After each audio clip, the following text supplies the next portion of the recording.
So, Secretary of State Blinken, dear Tony, a very warm welcome. I'm very glad to have you again here in Berlaymont. Your visit to Europe illustrates how very close the cooperation is between the European Union and the United States in response to Putin's reckless invasion of Ukraine. And thanks to this coordination, we have together designed, developed, and deployed sanctions in record time, sanctions that demonstrate our determination to make Putin pay a price for his war. We do not take these measures lightly, but it is clear we need to act. And with these measures, the central bank cannot use a significant share of its reserves to defend the ruble, now in free fall. The central bank has had to raise interest rates by 20%, stoking inflation. Significant commercial banks are cut off from global markets and from SWIFT, curtailing their ability to finance the economy. The stock exchange in Moscow remains closed since the beginning of this week. One after another, Western companies announced their own measures, stopping production, investment, and sales. The European Union and the US cooperation is at the core of this effective response, and it has pulled together an ever-growing number of countries that apply identical or similar sanctions. Our G7 partners, UK, Canada, and Japan, but also countries like Norway, Switzerland, South Korea, Australia. By now, over 40 countries, partially or completely aligned with our sanctions. And this is testimony to the determination of the global community to reject this invasion. One only needs to see the result of this week's United Nations General Assembly. 141 countries, an overwhelming majority, supported the resolution condemning Russia for its brutal invasion.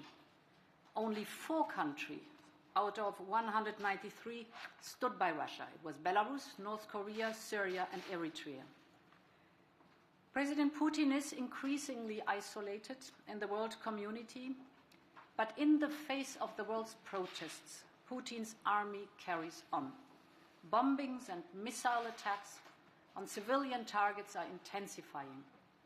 Rest assured, the European Union and the United States will continue to stand by Ukraine and its courageous people and its steadfast leadership. The scale of the humanitarian catastrophe there in Ukraine that is unfolding really worries us. Europe is seeing destruction and displacement on a scale not seen since the darkest days of the last century. The European Union, as Ukraine's neighbor, is sparing no effort. We're providing 500 million euros of humanitarian aid immediately, and more will come. We're working fast to establish civil protection hubs in Poland, in Slovakia, and in Romania. And we are also doing everything we can with international organizations and NGOs to set up humanitarian corridors that stretch inside Ukraine. Desperately needed humanitarian aid must be able to reach all parts of Ukraine, and civilians must be allowed to escape cities under siege. Finally, the European Union has triggered, for the first time ever, the so-called Temporary Protection Directive. What is it? It effectively opens up residency rights for most refugees to live and work in the European Union, to have access to health services or, for example, schools, for at least a year. We know that this conflict is far from over. And to be very clear, we are ready to take further severe measures if Putin does not stop and reverse the war he has unleashed. We're determined, we're united, and it's a pleasure to have you here, dear Tony. Madam President, Ursula, thank you. A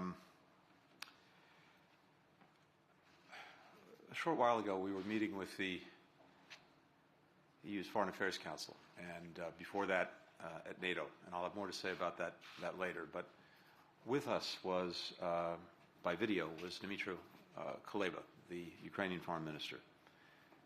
And in the course of speaking to us, he showed us some photographs, one of which I think has also been in the media, shows a father grieving over his dead child. Blood is still on the sheet that drapes him.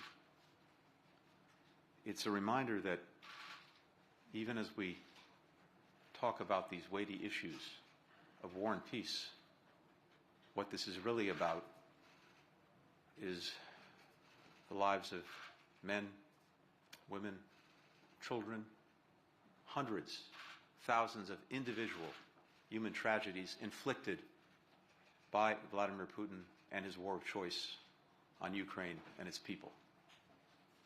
And we can't lose sight of that fact. It's also about an assault on some very basic principles that we established together after 2 world wars to make sure that we wouldn't see another one. Principles that are at the heart of an international system that has a responsibility to preserve peace and security among nations.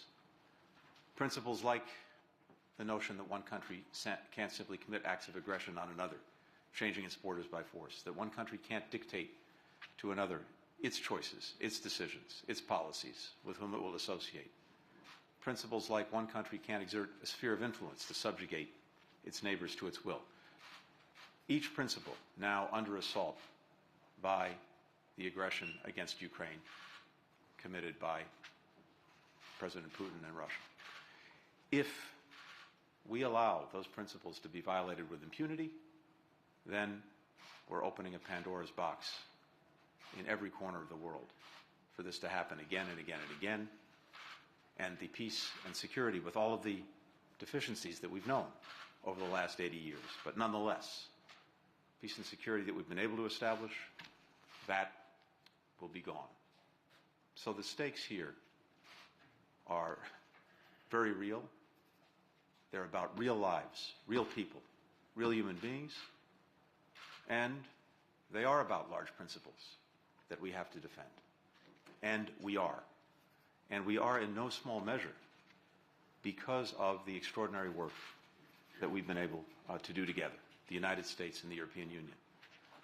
When President Biden took office, one of the first trips he asked me to make was here, to see you, to see the leaders of the European Union, because President Biden was convinced that this partnership between us was really a partnership of first choice, that looking at all of the problems that our citizens face in their daily lives, we would be so much more effective in dealing with those problems, those challenges, and those opportunities together, not alone, not individually. And over the course of this year, in this effort that we've taken together to revitalize, to re-energize the partnership between the United States and the European Union, we have done some remarkable things in so many different areas, from climate to COVID to emerging technologies. But now we're being tested in a moment of crisis.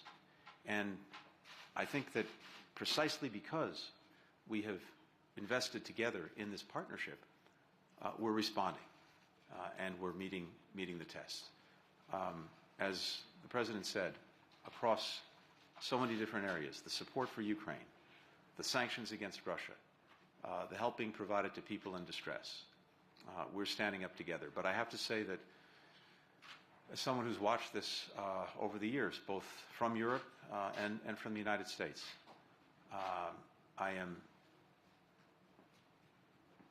it's hard to find the right word for it, but let me simply say it's been almost overwhelming to see how quickly, how effectively the European Union has come together and acted in the face of this aggression.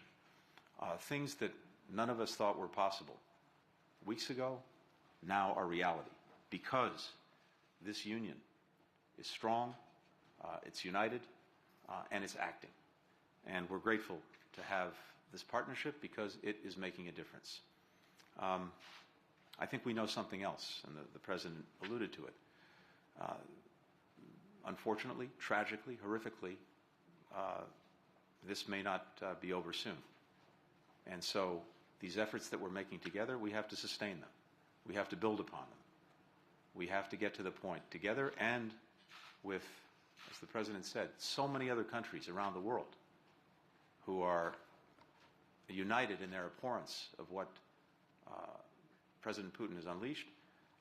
We have to sustain this until it stops, until the war is over, the Russian forces leave, the Ukrainian people regain their independence, their sovereignty, their territorial integrity. We're committed to doing that. Thank you. Thank you very much. Thank you. Thanks.